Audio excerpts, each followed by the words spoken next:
現在、日本における難聴者の推定人数は約1500万人とされており、日本国民の約10人に1人が難聴者ということになります。さらに高齢化に伴い、今後も増加していくと推察されています。難聴の要因には先天性、老人性、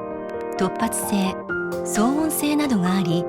日本における難聴はその大半を占めるのが老人性難聴によるものです。難聴は電音難聴、感音難聴、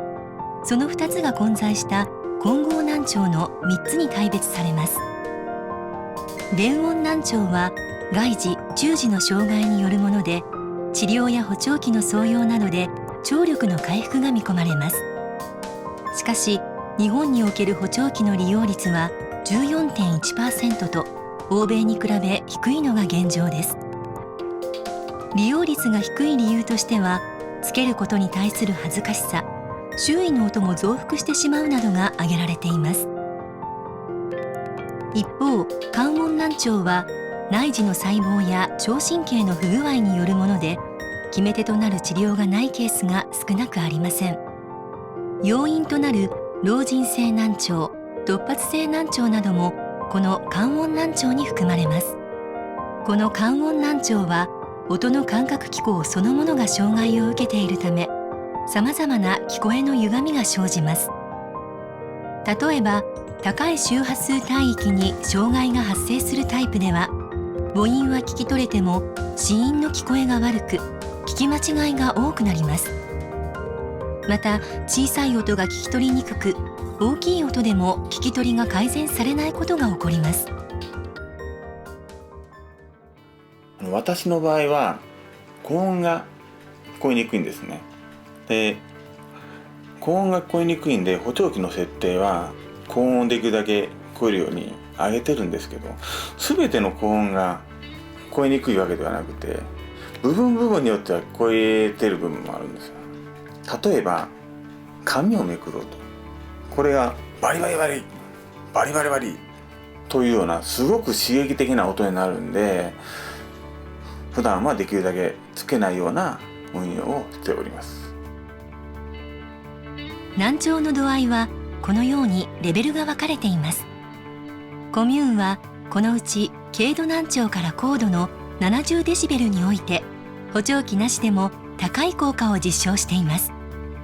また、重度の方々でも補聴器を装用し利用することで聞こえの改善効果が見られます。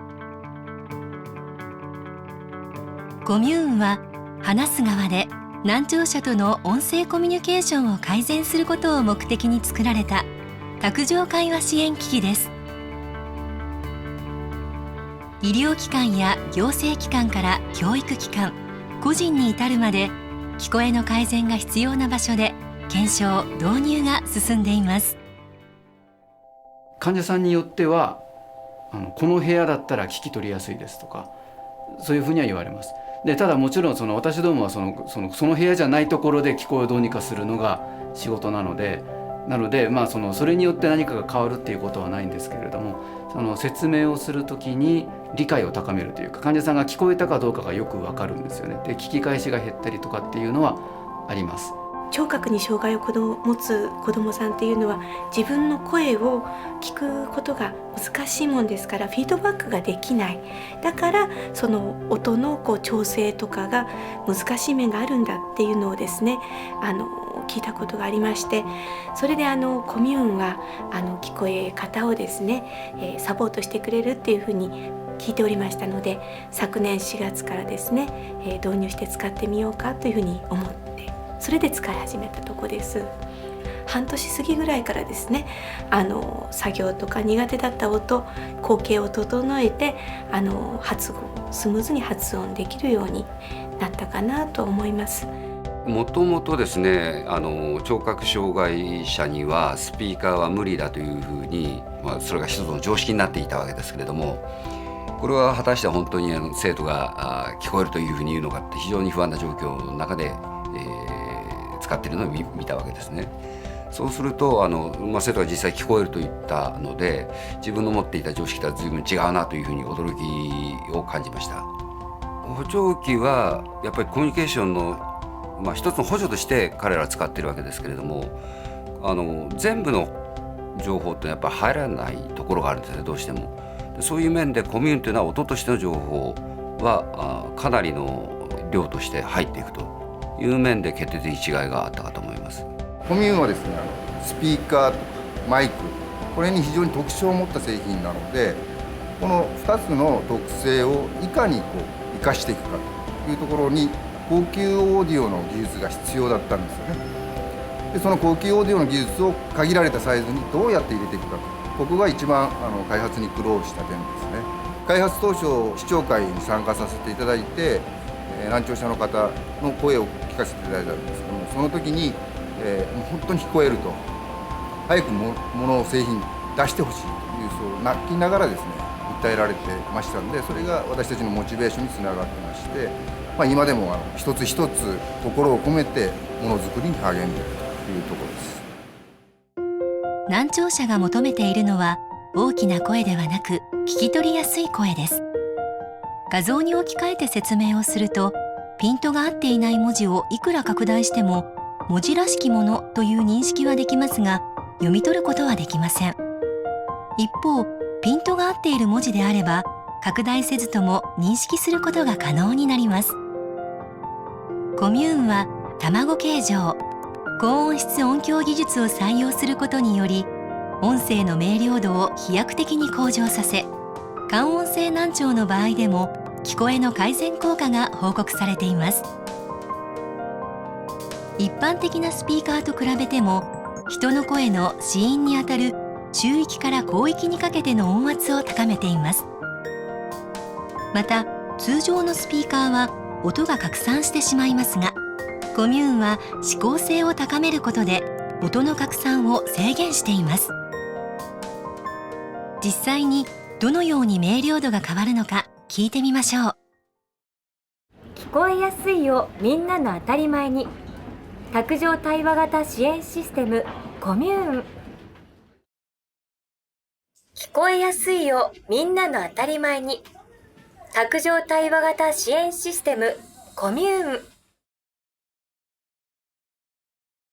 聞こえやすいをみんなの当たり前に、卓上対話型支援システムコミューン。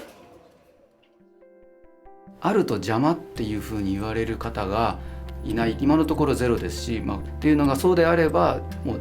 あちこちに置いておける、全ての診察室に置いておくっていう使い方ができると思います。で、その点字ブロックっていうのが歩道の上に使う人使わない人関係なく敷いてあるんですよね。で、使う人も使わない人もその日頃は気にせずに歩いていて、で役に立つ人はごく一部だけれども、それ以外の人も特に気にせずにその上を歩いている、そういうインフラとしてのその役割っていうのが今、私が使っていて一番感じる使い道というか、そういうふうに思います。聞こえづらいと話さなくなり、やがてコミュニケーション自体が疎遠になっていきます。コミューンは難聴者とのコミュニケーションの改善を話者側からアプローチした初めての会話支援機器になります。コミューンは使用用途に応じてバリエーションがございます。スタンドマイクが付属したベーシックセットのタイプ BP、 スタンドマイクではなくピンマイク仕様のタイプ PM、 テレビや音楽プレーヤー、スマートフォンなどの音声出力と接続する用途に適したタイプ ML があります。コミューンについてのお問い合わせやご購入方法はホームページからご確認いただけます。お電話でも受け付けておりますので、いずれかの方法でお問い合わせください。ユニバーサルサウンドデザイン株式会社では、先進である NPO 法人を通じてコミューン寄贈プロジェクトや、代表の中井氏が日本全国で開催している聞こえのセミナーなどを実施、全国のろう学校や難聴学級の教育環境改善のお手伝いもしています。